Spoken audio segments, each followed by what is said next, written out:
Amanda here, ready to serve you. We hope you've put down the I'm a celeb remote control and you're ready for a bit of Tim Ander in your life. What we want to do tonight, hi loves, what we want to do tonight is talk about sales. And you probably know already how I feel about sales, because I just want to say that I've come on a massive journey with this, because I literally grew up in a really kind of like left-wing Guardian reading kind of profit is bad type environment. That's true. I was actually thinking you could ratchet it up a bit more than just that. Marxists. Oh yeah. Well, I respect. My dad. My dad is like he's an eminent academic, and everything he says has got major backing and everything. It just means that when you grow up in that kind of environment and profit is bad and kind of business is bad. I mean, my parents absolutely love our business now, don't they? They love it. They love seeing us shine. But that's kind of the environment I grew up in. Anyway, sales was like a dirty word. And then in my adult life, people... All profit is theft. That's something my brother said to me as well. Okay. So it runs through a lot of people, and it runs through a British. lot of people watching on some level. Yeah. And you're confronted, because it used to be something that would jar with, I think we've all jarred with it on some level. And it's a middle class problem, especially, I think. Oh, I don't know. I think it's like a political, and people can be. Yes, it's right, but it's the middle classes have this annoying thing of actually having enough money, but also judging everyone else. Like that's the champagne socialists. There's definitely an element of that. And then there are yeah. Anyway, it's very interesting because we've all got elements of it, and you need to sort it out to get on and build your business. You need to. And then the simpler level, because that's quite deep. That's like childhood deep stuff. By the way, drop us a 1 if you're watching live, and as a 2 if you're watching on a replay. The simpler level, I think, is what probably the majority of people in the world say, which is, do you know what? If I could have my way, I wouldn't be sold to myself. And I'm the same. Like, I don't, when someone rings Conviva office and they're like, "Hi, we would like to sell you radio advertising," I'm like, I try to be civil, but I'm bi, So I'm not saying, I please line up outside my house, salespeople. But there's a massive but. And can I just say, like, my 2 pence on it? Yeah. Which is just that I have fallen in love with business.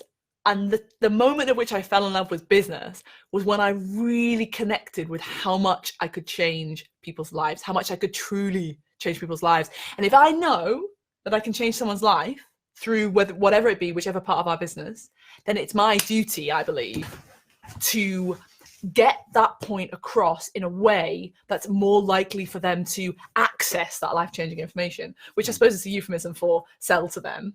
Yeah. Of course, in an ethical way, of course, absolutely. But I just believe in it so strongly. I'm like, come and get the stuff that I got. I'm going to change your life. So that's where I'm at. But I've done a massive 180, and I've done a 180 very recently, like as in the last 2 years tops. So ingredient number 1 is product belief. Yeah. You can't. How can you sell something if you don't believe in it? I mean, we have this. When I listen to George and Jay, who sell our training, like they really fucking believe it. They actually get a bit defensive sometimes. If we ever do a discount, they're like, "What's this discount? Yeah. This is bollocks. We should." Yeah. And we are amazing. It's really jarring, actually, that they've absorbed so much of the stuff that I've said that they say it back to me, like. I mean, it's with such certainty that it's their idea. Yeah. Like that's how it sounds, and it's like that's really weird because like I employed you and you knew nothing about us, and now you're like, this is what we believe here. It's amazing. I love them so much for it, but they have to have that. Otherwise, if you try and sell something that you know is a ripoff, unless you're a psychopath, you don't enjoy that process. Well, let's just talk about that, because I think that I'd be interested in your thoughts actually on the comments. I think that many of us who judge sales generally, even though we might not have connected with the fact that you have to sell if you're in business, and if you don't sell, then you're out of business. Forget about business. You have to sell in life. Yeah, influence. Yeah. I mean, we've had to sell the reason why our kids need to go to bed now. Like that's the sales process, and they are amazing salesmen at extracting treats from us. Yeah. They're not very subtle. No, but they're persistent. They win through the persistence. Mum, can I have? Mum. Although Mum, I have taught Xander to say, "Excuse me, beautiful." Don't tell her about that. Or you get sick of your kids going, I want this, I want that. So I was like, I've just trained him. I said, Xander, say it nicely. Why don't you try, like jokingly, I said, try saying, excuse me, beautiful dad. I wonder if. And that's what he And does. so he does it. Zach Jasper, to give him credit, has never done that. He's like, he laughs at that idea. But Xander's like, oh, okay. And it works because it's really hard to say no to someone, even though you've given them the line. Oh my God, Tim, you need to write a post on that. I have to think carefully about how that's constructed. Yeah. But I wanted to talk about the psychopath because I do think that people think that I think their fear, people watching now's fear, as it used to be mine, is that people will think I'm a psychopath, or maybe I'll become a psychopath, and my clinical judgment will go out the window. Let's talk about that. That's the most important issue. So much to talk about here. Yeah. Where's the line? So the first thing, remembering that a psychopath, there are different grades of psychopath, and it doesn't mean that you nail bunnies to trees. And how people work, but you don't feel it yourself. So it's like, yes, I know this is that I can make you happy by doing certain things, and I know that certain things will make you sad, but I don't have the degree of. I know how it works functionally, but I don't feel that at the same time. It's quite interesting, as in it's. Do we meet, are those people quite common? Yeah, a lot of 80s salespeople are psychopaths. I know I can push every button you've got to make you want something. You'll buy it. It's a load of shite, but I don't care. That's the difference, isn't it? Yeah. So that you can actually be an amazing salesperson. It's basically what I am. Like, I'm really good at the consultation. I really deeply care about the impact it has on people, and I put all of that into a process that makes my average sale really high on average. But it comes from getting everything in alignment and really truly delivering value. I mean, sometimes it's not doing anything at all. That's the downside of not being a psychopath. So there are times when it's like, this isn't going to make you happy. We can't do it. Yeah. So you get reputation from that. Yeah, you get reputation. But it's Just check the comments. Just make sure that we can you hear us? The key thing about the psychopath thing is like you don't really mind if someone's disappointed. You can sell them anything because you don't care about them. You don't care about the outcome. Yeah, and I think we're afraid of people seeing that in us. And the other thing, which is also more interesting and complex, is realizing that there it's actually I think people lean that way sometimes. We don't hate saying it out loud, hate admitting it, but there will be days when I've often felt this, like you have to be very disciplined to keep the order, patient well-being, my well-being, because there are days when you can just lean slightly one way or the other. And if you're not, I have a little switch that goes off. It's like this. It's like a discipline switch, and I feel good when I do it. Yeah. But it comes from I could.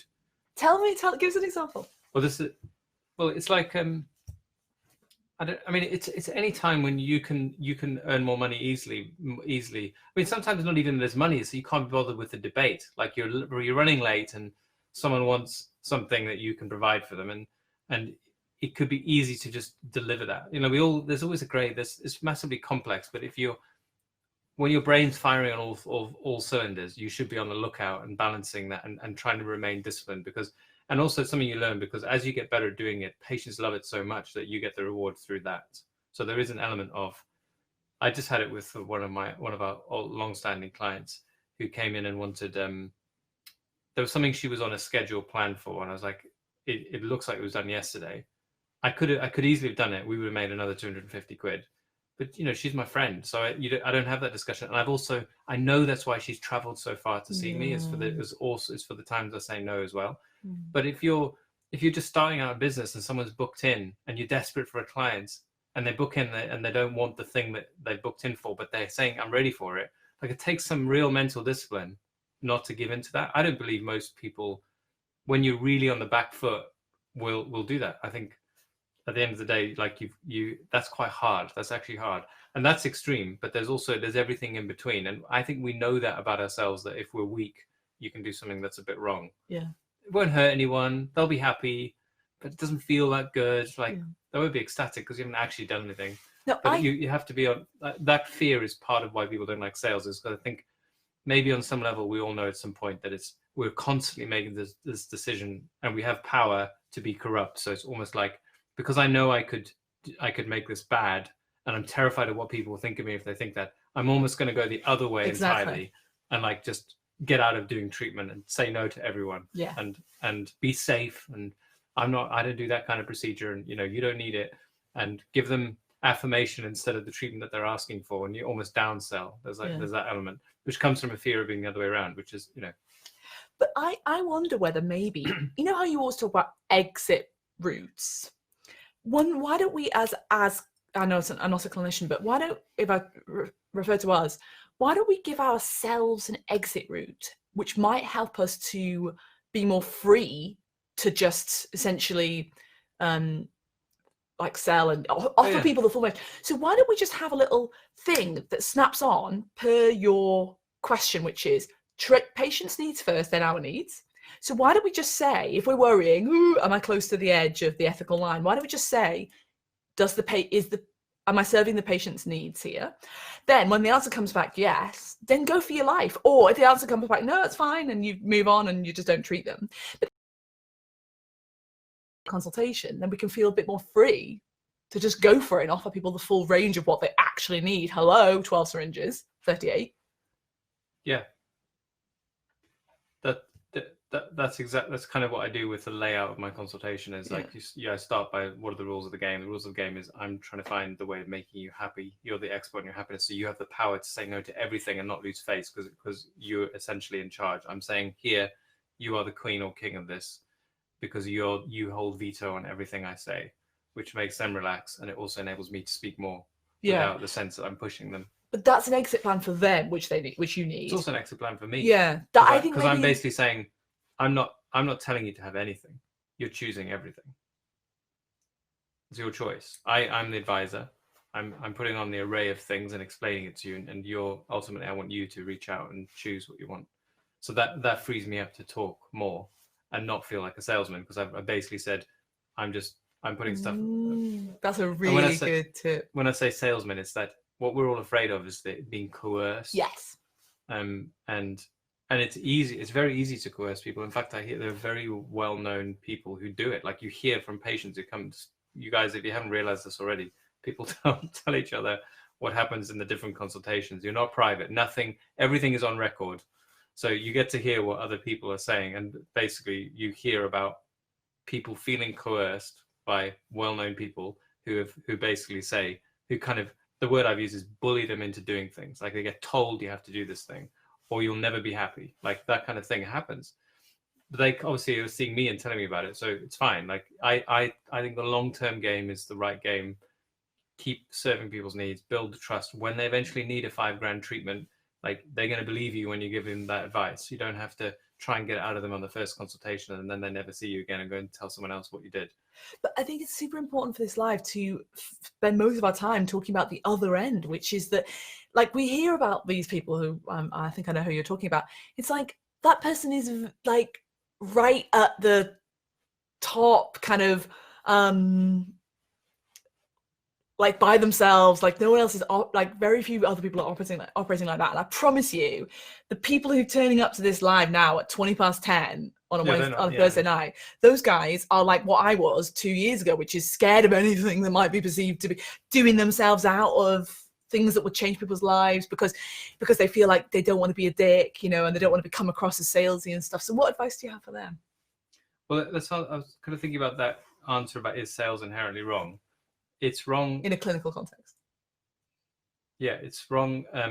There are two things that can make it. It doesn't matter in a clinical context or not. It makes no difference. Sales is inherently wrong when you create the need. So you say, "Excuse me, you're a bit ugly. Don't you think you should have some filler?" And they're like perfectly happy in their life, and they hadn't thought about it. That doesn't matter what you do for their face. You've created the problem. Maybe it's the whole thing I say of pushing someone into a hole and then selling them a ladder. You fucking push them into a hole. That's the problem. So that's one way that it's always wrong. The other way is that there's someone with a genuine need that they're trying to solve, and you manage to convince them to pay for something that doesn't solve the problem. Yes. So those are the two ways that sales and marketing are unethical. I actually don't think, and some people might disagree with this, if Instagram is making people insecure, like I don't think that it's unethical to to fix that problem, because you can't fix Instagram, like you can't fix society. You can take someone from it, then you haven't caused it, you've solved it. And there's endless things. That's what I mean. Beauty is always like that.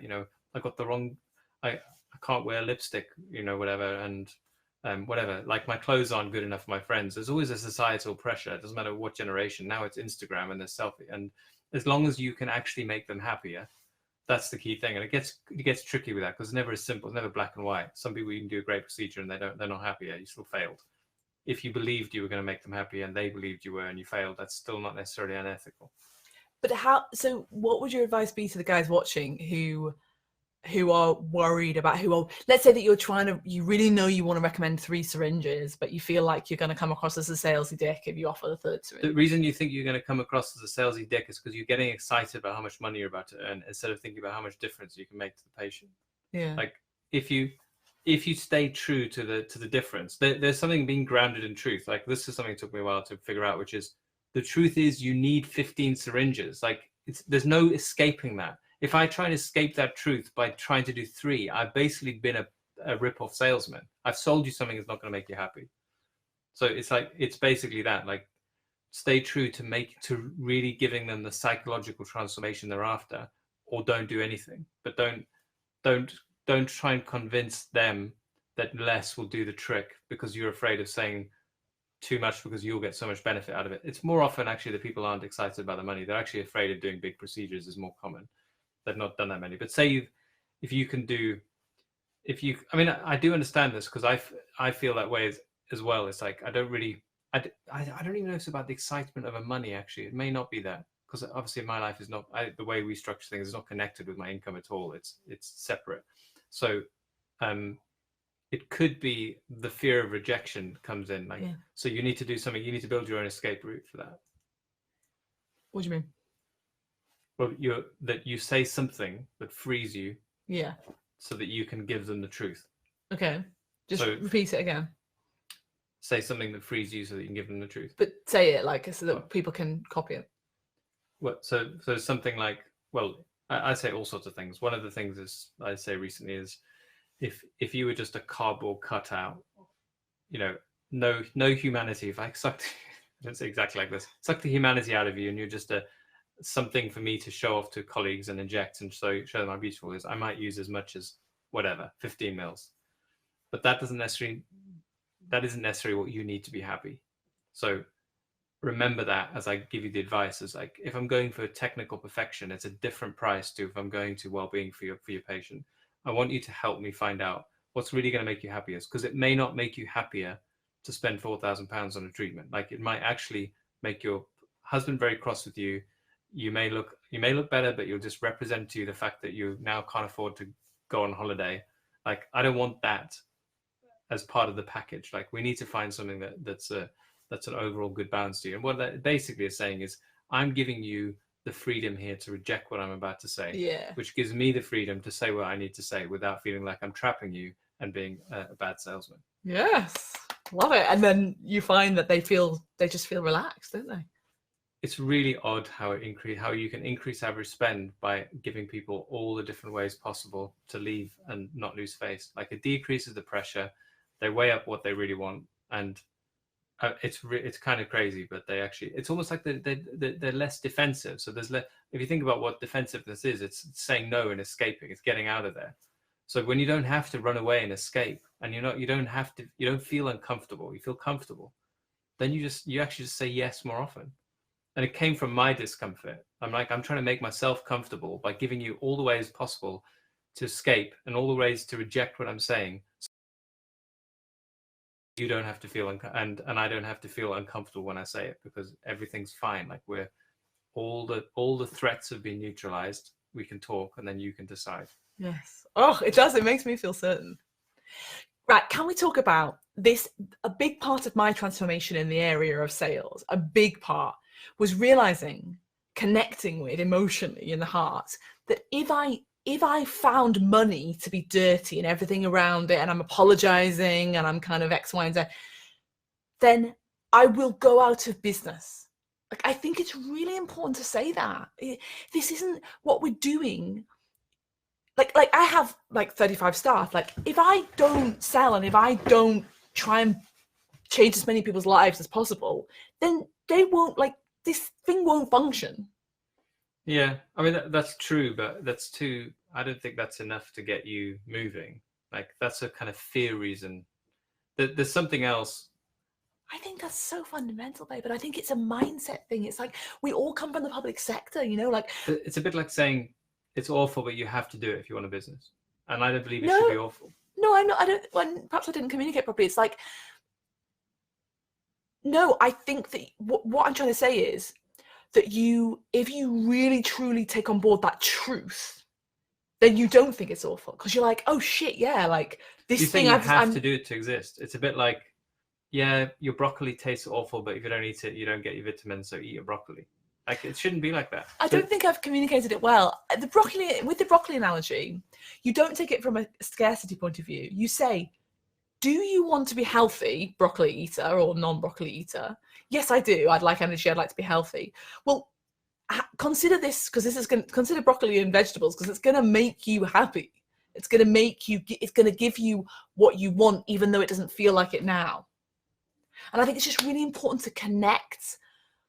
Business can't just be like la la la la la la la, giving people things at cost. Like there'll be people watching this now, I guarantee, who would, and same as me, like a few years ago, I would have loved just to give everything away, but I wouldn't have had a business. But there's something in the. I think what you're saying in a different way to this is that if you don't have an eye on the money, you can't keep giving the value. Yeah. So that, I mean, that's something really worth thinking about. Is if you're trying to give as much value as possible, you need money to power that machine. Yes. And so, there's a good analogy for it. It's like, I think I heard it's something around like fuel in the car. Money is fuel in the car. Like you're going from A to B. The money is fuel in the car. Like you need that to keep going. And I see this all the time. People who start out giving stuff away for free, and it feels good. It feels great because what you get back is you get paid back with significance and thank yous and aren't you great? And then they come back again and it doesn't feel anywhere near as good the second time and the third time and the fourth time, and then suddenly you're a mug and you feel it on your bones. You feel it because it's not sustainable. You're taking risk and time for nothing. Or at least even if it's not nothing, it's not what you know you're worth. Like that doesn't feel good. So people quit. So you need to do it so that you can keep doing it. Exactly. But I think that statement you just casually said without much emphasis, like people quit because they aren't running a business. They're doing it as a hobby, basically. They don't realize, but they're doing it as a hobby. And I think that's very important to understand that pain. There is a pain motivation here. I mean it when I say you won't have this thing that is now becoming your dream.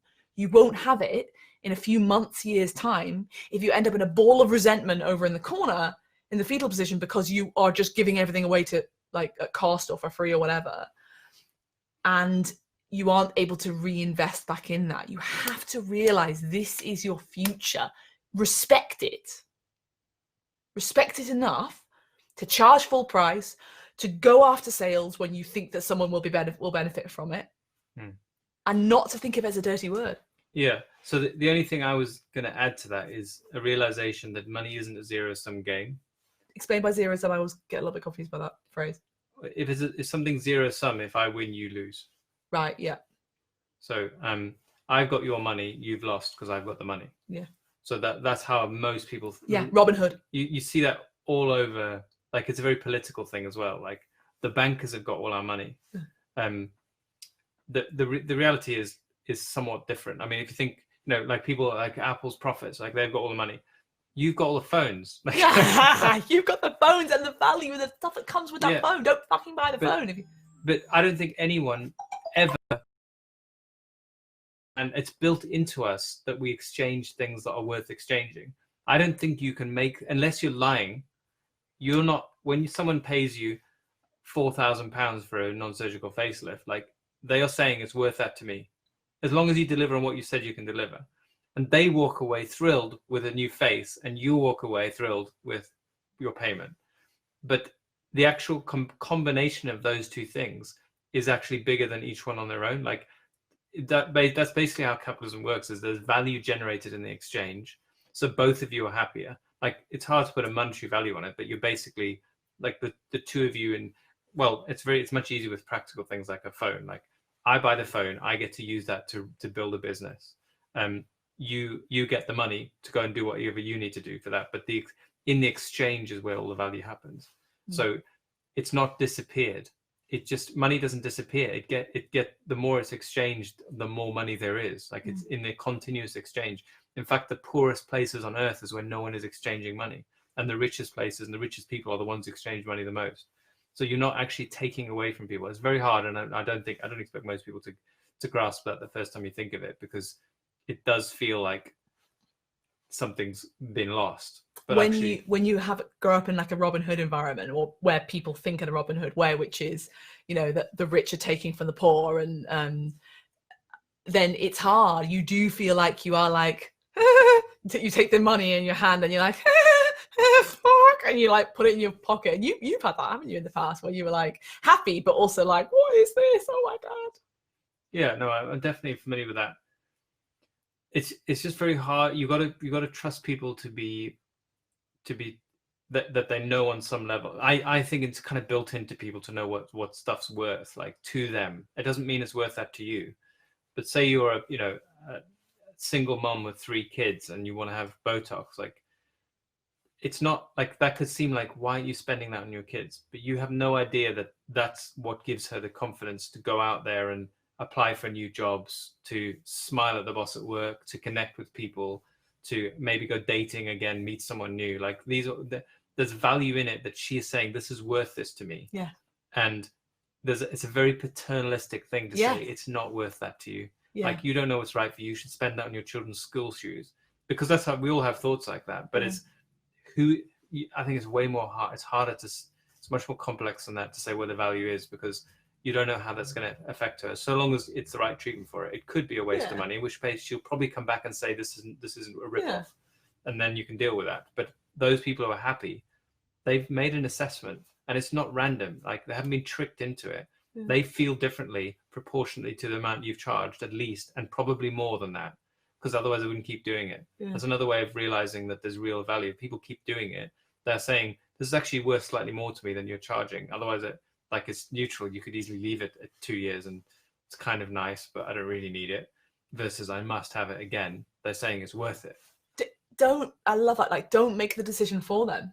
You know, they are adults. They will make the decision, and then afterwards they'll vote with their feet if they liked it or if they didn't like it.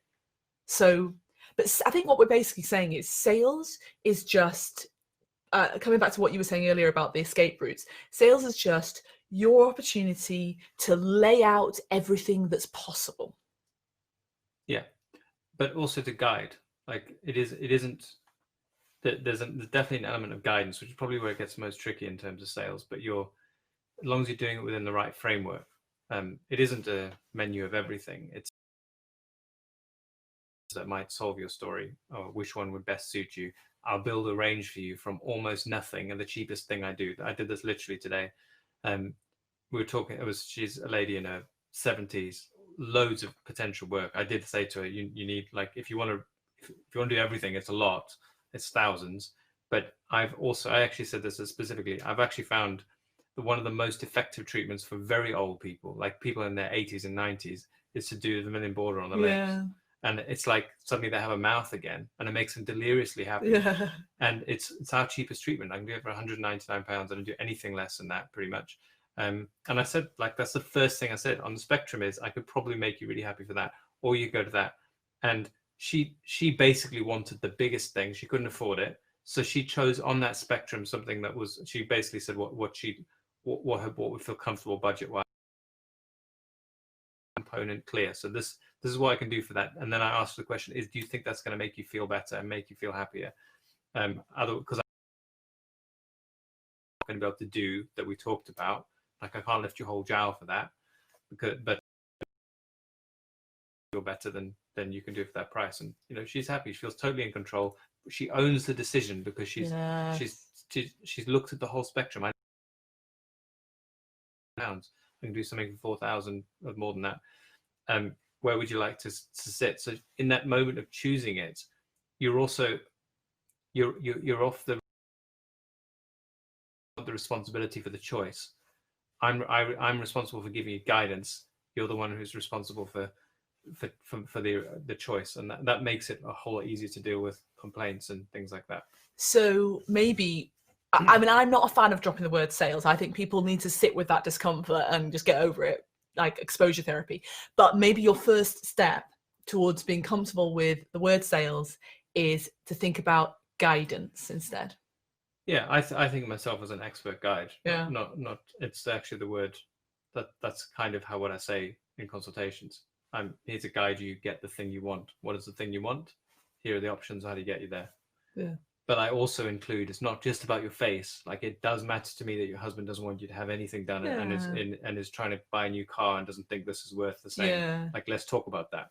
Or something practical, like, you see clients every single day, and I'm about to give you a treatment that might bruise you, and all the practical stuff as well, that build well-being. Love it. God, Tina's such a freaking genius. Other people's perceptions of value. Yeah, let's not be patronizing, you guys. Like, we let them decide. They're friggin' adults. But the other people's perceptions of value is really it's really important to get your head around that, because I think we could be so judgmental about what things represent in other people's lives. And I've been there. Like, smoking is a great example.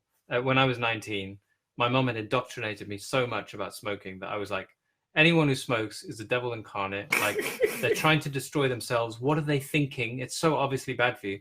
And then I grew up like 3 years later, and I was like, I had friends who smoked, and then they were, you'd see them get stressed and have a cigarette, and you'd be like, oh, I get it. Like, it's not that it's helping them. Like, I'm not saying it's good. It's a good choice, but it's a way more complex than them being a fucking idiot, which is how I used to think. Like, when you look at people as if they're living your life, making a weird decision that you wouldn't make, like, you're not understanding it in context. But it's a very GP thing. But like, people make decisions that seem like the best decision at them at the time, and sometimes within their context, they might be closer to right than you think, given the options that they are aware of. Like, there may be other options but it's not. It's about trying not to immediately discount them as like, why are you buying this when you should be doing something else? If you feel that on some level, then it's very hard to advise them how to meet their goal if you think they should be investing in something else, which I have had before. I think if they literally say, I can't afford this, but how can I make this work? And then you kind of get the impression they're going to go into crazy debt or something. At that point, you could kind of... I don't help people get into... In that situation, I would just be like, you sort yourself out. There's a neutrality that you still maintain. Yeah. But it's also respectfully allowing them to walk forward. Yes. It's both things. It's not... Yeah, it's not assuming that your way is the right way. It's about being the expert guide for them, coaching them, not about being like, I think you need, which is why what we hear about that other clinician who bullies people into treatments is they are being like ultimately paternalistic in the wrong way. Clinicians, like it's a style. It's not they're not Nazis. Like, they just have a style that's just a little bit that way.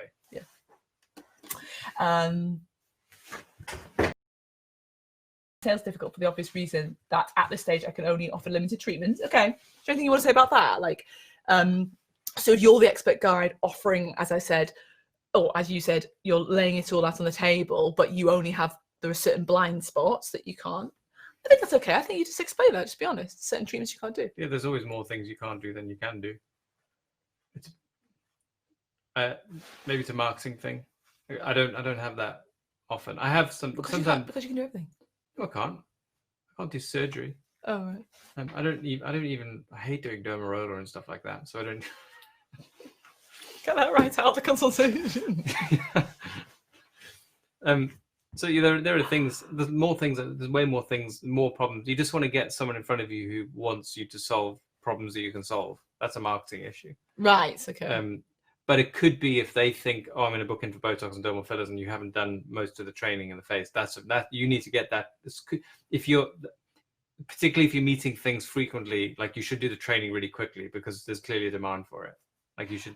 Yes, but I do think that you might not know this, Tim, but a lot of people really freak out by their inability to do everything and don't even do enough models to keep going to even attend the course. No, I know that. In fact, I know someone who's actually really successful now, who didn't even see a patient for 3 years, who got to conferences and training, and then basically, thanks to something else which might give her identity, which I won't say. She's now rocketing, but she had to crack out of that. But there are loads of people who want to get everything perfect. Yeah, that's before not, they and I take don't risks. think that serves. But that's not what I'm saying. I'm saying you're seeing patients every day, and they're asking you for things that you could easily train to do that you haven't learned to do, Yeah. or then train to do. If you're it. ready, yeah. Okay, fine. Yeah. Fair enough. Because you'll get your money back. Yeah, I understand what you're saying. Right, my darlings. And thank you so much for staying live with us till 20 to 11. We're such maniacs. I love it. Love a bit of maniacness on a Thursday night. Also, oh my God, you guys, I've had the most amazing idea for the next. I'm going to do another 100-day challenge, basically. Deal with it. Deal with it. We're going to be doing a 100-day challenge, and you're going to friggin' love it. And I'm going to announce it. When shall I announce it? I don't want to announce it tomorrow because I'll announce it at the weekend because I'll do my Friday fun tomorrow.